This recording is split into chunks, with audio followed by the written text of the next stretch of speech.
Assalamualaikum warahmatullahi wabarakatuh. Perkenalkan, nama saya Rafata Kartika Ramadhani dengan NIM G00231444 kelompok SGD B1. Di sini saya akan menjelaskan tentang struktur of neuron. Jadi, secara umum struktur neuron terbagi menjadi badan sel dan soma sebagai pusat pematik rangsang dan akson sebagai penyambung atau kabel rangsang. Dari badan sel menuju ke terminal akson untuk disalurkan ke neuron berikutnya atau disalurkan ke organ yang dituju. Nah, badan-badan dari neuron itu sendiri ada nukleus, yaitu kumpulan badan sel atau soma di sistem saraf pusat. Traktus itu kumpulan berkas-berkas akson pada sistem saraf pusat yang berakhir di nukleus atau ganglion. Ganglion itu kumpulan badan sel atau soma pada sistem saraf perifer. Nervus itu kumpulan berkas-berkas akson di sistem saraf perifer yang bisa berakhir di ganglion atau organ perifer atau menjulur bebas. Jadi ada 3.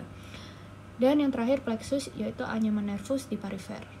Nah, peripheral nervous system yaitu sistem syaraf. Sistem syaraf itu dibagi menjadi pusat dan perifer. Pusat itu ada otak dan medula spinalis, dan sistem syaraf perifer itu dibagi menjadi 12 syaraf cranialis dan 31 pasang syaraf yang keluar dari medula spinalis dan percabangannya. Nah, sistem syaraf pusat dan sistem syaraf perifer itu terhubung membutuhkan konektor. Jadi kalau perifer ke pusat itu namanya eferen, kalau pusat ke perifer itu namanya eferen. Aferen dan eferen. Nah, sistem saraf itu kan dibagi menjadi 2, pusat dan perifer. Kalau perifer itu dibagi menjadi 2 lagi, sensorik dan motorik. Kalau sensorik itu juga dikenal sebagai sel saraf aferen, bertanggung jawab untuk menerima rangsangan sensorik dari lingkungan eksternal atau organ-organ tubuh. Mereka mengubah rangsangan ini menjadi sinyal listrik yang kemudian dikirim ke otak atau sumsum tulang belakang untuk diproses lebih lanjut. Nah, neuron sensorik ini memungkinkan manusia untuk merasakan rangsangan seperti suhu, sentuhan fisik, suara, dan cahaya. Lalu yang kedua, neuron motorik. Neuron motorik atau saraf eferen adalah sel saraf yang berperan dalam mengirimkan sinyal dari otak atau sumsum tulang belakang menuju efektor, yaitu otot-otot dan kelenjar-kelenjar di seluruh tubuh. Sel saraf ini juga berperan dalam mengordinasikan gerakan dan respon motorik tubuh. Jadi neuron motorik ini memicu kontraksi otot yang diperlukan untuk bergerak, melakukan aktivitas fisik, dan merespon rangsangan yang diterima. Nah, yang sensorik itu dibagi menjadi 2 lagi, yaitu somatosensori sama viscerosensori. Kalau yang monotik itu dibagi menjadi somatik dan otonom. Nah, sama sensoro tadi dari sensorik itu dibagi menjadi 2, yaitu general dan spesial. Kalau otonom dari motorik itu dibagi menjadi simpatis dan parasimpatis. Lalu saya akan mencoba untuk menjelaskan sistem arteri. Arteri adalah pembuluh darah yang arah alirannya itu keluar atau menjauhi jantung. Hampir semua arteri membawa darah kaya akan oksigen, kecuali arteri atau trunkus pulmonalis dan arteri umbilicalis yang membawa darah kaya CO2. Sistem peredaran sistematik dimulai dari aorta. Aorta akan keluar dari ventrikel kiri, kemudian naik menjadi aorta ascendens dan mendatar menjadi arcus aorta dan kemudian turun menjadi aorta descendens. Nah, dari aorta ascendens yang naik itu akan muncul 2 percabangan arteri kecil ke dekstra dan sinistra yang akan menjadi AA koronaria. Nah, banyak AA koronaria tadi yang pada akhirnya tidak beranastomosis dengan arteri yang lain, yang bisa disebut dengan N-arteri. Yang kedua adalah arcus aorta, akan muncul 3 percabangan arteri sedang yang akan membawa darah ke bagian ekstremitas atas dan kepala. Yaitu yang pertama, truncus brachiocephalica, yaitu akan bercabang menjadi arteri subclavia dextra dan arteri carotis communis dextra. Arteri subclavia dextra tadi akan bercabang-cabang menjadi arteri yang memvaskularisasi ekstremitas atas bagian dextra.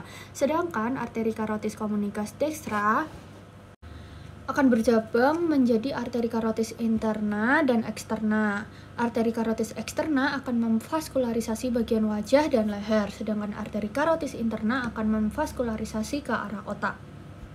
Lalu yang kedua adalah arteri carotis communis sinistra, yaitu akan bercabang menjadi arteri carotis interna dan eksterna, dan arteri carotis eksterna akan memvaskularisi bagian wajah dan leher, sedangkan arteri carotis interna akan memvaskularisasi ke arah otak.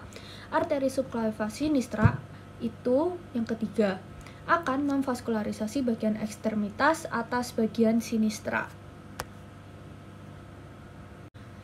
Lalu ada aorta descendens, yaitu yang turun. Itu adalah lanjutan menurun dari arcus aorta. Aorta descendens akan dibedakan menjadi aorta descendens pars thoracica dan aorta descendens pars abdominalis. Thoracica itu yang di toraks, abdominalis itu yang di perut. Aorta descendens ini itu akan membelah menjadi dua, yaitu sepasang arteri iliaca communis, di mana A iliaca communis ini akan mencabang lagi menjadi vaskularisasi bagian hip, organ viscera, dan juga ekstremitas bawah. Lalu saya akan mencoba menjelaskan tentang sistem vena. Sistem vena itu pembuluh darah yang membawa darah mendekati jantung. Semua vena itu akhirnya akan bermuara ke yang namanya atrium kanan, kecuali vena pulmonalis. Vena-vena yang bermuara langsung ke atrium kanan itu seperti vena cava superior, vena cava inferior, sinus coronarius, dan vena-vena cardiaca minimae. Lalu sekarang ada vena cava superior adalah muara dari tiga besar, yaitu penggabungan dua vena besar dengan nama vena brachiocephalica dan innominate veins dan juga vena azygos. Sepasang vena brachiocephalica tadi masing-masing muara dari vena-vena besar yang berakhir untuk mendrainase daerah skeleton tranci, kepala, otak, dan ekstremitas atas seperti yang terlihat pada gambar. Kalau yang vena azygos adalah vena yang mendrainase dari vena-vena interkostal kiri. Vena azygos ini dia akan menyilang ke kanan membentuk dua percabangan yang disebut vena hemiazygos accessoria dan juga vena hemiazygos. Nah, yang ketiga ada vena cava inferior. Vena cava inferior akan mendrainase darah dari bagian organ-organ viscera dan ekstremitas inferior.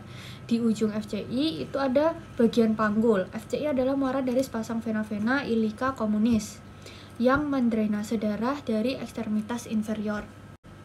Nah, di vena cava inferior ini, bahwa sebelum vena cava inferior masuk ke dalam atrium kiri, vena cava inferior akan menerima semua darah dari organ viscera yang harus masuk ke dalam sistem vena porta hepatis terlebih dahulu, lalu dialirkan ke FCI gitu.